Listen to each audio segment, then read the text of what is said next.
What if the answer to a war veteran's deepest struggles wasn't therapy, but a forgotten, scruffy puppy? This incredible story follows a dog's desperate fight for survival, leading to an extraordinary bond that defies expectations. You won't believe how this small, loyal companion transformed a life shrouded in darkness, proving that sometimes saving a life works both ways. The air in the county shelter was a thick cocktail of bleach, anxiety, and echoing barks. In a shadowed corner of a concrete kennel, a small, mud-brown puppy shivered violently. His ribs pressed against his patchy fur like the bars of a tiny cage. This was Scout. His world had shrunk to the cold floor, the chain-link door, and the terrifying echo of footsteps that rarely stopped for him.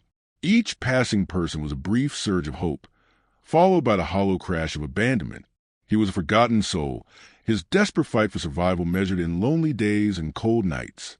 Would anyone ever see him? At Bonds Unspoken, we believe every heartwarming story, whether between humans or their animal companion, deserves to be told and heard. If you agree, please like, share, and subscribe, and don't forget to turn on notifications so you can join us every time another bond speaks louder than words. 120 miles away, in a quiet, dimly lit house, Elias Miller stared at a blank television screen. The silence was the loudest sound. His hands, calloused and steady years ago, now trembled slightly on the armrest. The ghost of the desert haunted the tidy, empty rooms. A sudden backfire from the street was a landmine, the hum of the fridge the distant rotor wash of a medevac.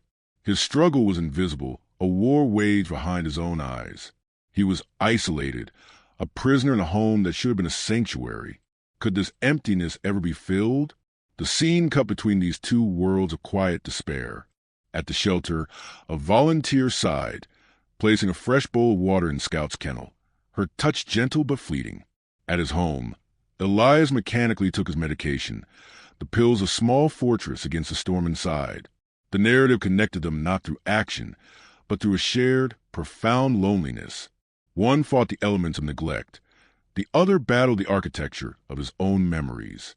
Both were waiting, though neither knew for what. The question hung in the air, heavy and unanswered. In a world full of noise, how do two broken beings find each other? The door to Scout's kennel didn't just open. It flooded his world with a shocking rectangle of light and unfamiliar, kind faces. A volunteer named Maria knelt, her voice a soft melody against the kennel's cacophony. "There you are, little fighter," she cooed, her hands expertly checking him over. This wasn't another fleeting visit. This was a rescue. As she lifted him, his tiny body went rigid, then limp with exhausted trust. The journey to the examination room was a blur of new sights, but her steady heartbeat against his ear was the first anchor of safety he'd known. Was this the end of his fight, or a new beginning? That same afternoon, Elias Miller found himself parked outside the Hope's Haven Animal Shelter, his knuckles white on the steering wheel. A well-meaning friend from his support group had practically shoved a flyer into his hand. Companions save lives. The nudge felt like an invasion. Yet, here he was, driven by a ghost of an impulse he couldn't name. The building seemed too loud, too full of life he felt disconnected from. Taking a deep breath that did nothing to calm him, he stepped out into the damp air. What was he even doing here? Inside, the scent of antiseptic and animals was overwhelming. Elias moved stiffly, his gaze skimming over barking dogs in a practiced, detached scan. Then he saw him. In a quiet holding pen, the newly cleaned and fed puppy Scout wasn't barking. He sat quietly, his head tilted, observing the world with wary, intelligent eyes. Elias paused. Slowly, against every instinct telling him to leave, he approached the pen. He didn't reach out. He just looked. Scout stood, walked to the gate, and sat down directly in front of him. No sound, just a quiet, waiting presence. The veteran's guarded expression flickered. In that silent exchange, a circuit completed, a spark in the void. What was this quiet understanding between a soldier and a survivor? Without a word, Elias pointed a single, tentative finger toward the gate latch. A silent question. The puppy's tail gave one slow thump against the floor. The first nights were a silent negotiation of space. Scout didn't try to jump on the bed. Instead, He curled on a worn rug beside it, a warm, breathing presence in the dark. For Elias, the crushing silence of the house was now punctuated by the soft sigh of a sleeping dog. It was a sound that anchored him to the present. Their routine began in small, heartwarming moments. The shared quiet of the sunrise, the deliberate ritual of preparing 2 bowls, one for food, one for water. Scout's unwavering, calm eyes followed Elias from room to room, not out of neediness, but as a steady, living compass. Could this quiet presence really be the lifeline he didn't know he needed? The breakthrough came during a storm. Thunder cracked, a sound that mimicked the terrible echoes of the past. Elias felt his breath hitch, his vision tunneling. Before the panic could fully grip him, a weight settled firmly on his feet. Scout had not barked or whined. He had simply laid his head on Elias's boots, applying a gentle, constant pressure, a canine technique for grounding. The veteran looked down, focusing on the feel of the dog's warm fur, the rhythmic rise and fall of his sides. The storm outside raged, but the one inside began to subside. How did this dog know what to do? Elias found himself talking, not in grand confessions, but in snippets murmured to a listening ear. "That was a bad one, huh, Scout?" he'd say after flashback faded. He started sharing fragments of his past, not the horrors, but the feelings. "It's like being on watch forever," he confessed one evening, scratching behind Scout's ears. The dog would lean into the touch, his entire body wagging. Slowly, the walls around Elias's heart didn't just chip away. They developed a door, and Scout had found the key. The veteran even managed a short, hesitant walk to the end of the driveway, Scout trotting proudly by his side, a furry shield against the world.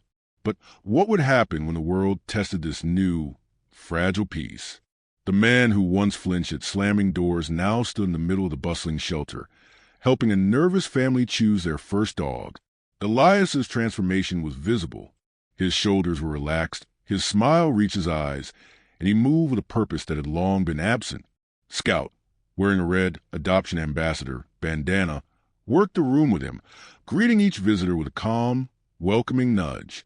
They were a team. How far they had come from their first silent meeting in this very place. The test came at a crowded veterans' picnic. The laughter, the sudden shouts from a game, the smell of grilling meat. It was a sensory overload. Elias felt the old, familiar tightness seize his chest. The world began to narrow, sounds morphing into a threatening buzz. Just as the panic threatened to crest, Scout pressed his entire body against Elias's leg, then turned and began walking deliberately toward the quiet grove of trees at the park's edge. He looked back, making firm eye contact. "Follow me." Trusting his companion completely, Elias followed. Under the quiet trees, Scout performed the deep pressure grounding technique, and the crisis passed. The dog had not just offered comfort. He had actively led his person to safety. Driven by that moment, Elias found a new mission.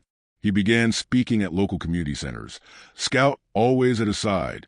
"This scruffy hero didn't just save me from a bad day," he'd tell the audience, his hand resting on Scout's head. "He saved me from a life I didn't want to live. And I'm here to tell you, there's a Scout in every shelter, waiting to save someone and maybe be saved in return." His advocacy created a powerful, living testament to their bond. But what would remain when their story was told? The final chapter of their journey wasn't about an ending, but a legacy waiting to be shared. The final shot wasn't staged. It was a simple morning. Elias sat on his front porch steps, a cup of coffee steaming beside him. Scout lay with his head in the man's lap, eyes closed in contentment. The morning light painted them in gold. This was their peace, hard-won and real. They were no longer defined by what they had survived, but by the life they had built together. Was this a happy ending? It was something better, a happy beginning. Elias's voice, now steady and clear, addressed the camera directly, as if speaking to one person at a time. "My story with Scout isn't unique. It's waiting to happen.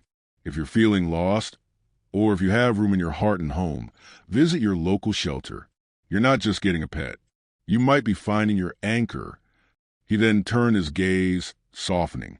"And for my brothers and sisters carrying invisible weights, reach out to a friend, to a group, to a service. The first step is the hardest, But you don't have to take it alone. His call to action was powerful because it was lived, not just spoken. As the segment closed, the camera followed Elias and Scout walking down a country path, the crunch of gravel underfoot a steady rhythm. They didn't look back. They moved forward, side by side, their silhouettes framed against the rising sun. The image lingered, a silent testament to resilience. It wasn't just about a man and his dog. It was a symbol, proof that love is an action, healing is possible, and sometimes your greatest ally comes on four paws, waiting for a second chance in a shelter kennel. Their journey ended as it began, with connection.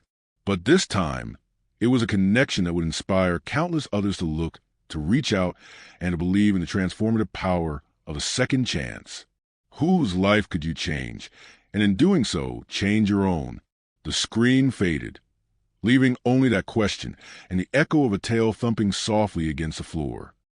If stories like this touch your heart, don't forget to like, share, and subscribe to Bonds Unspoken. Every click helps us share more incredible moments that celebrate the bond between humans and animals. And be sure to turn on the notification bell so you never miss a story that reminds us what true loyalty feels like.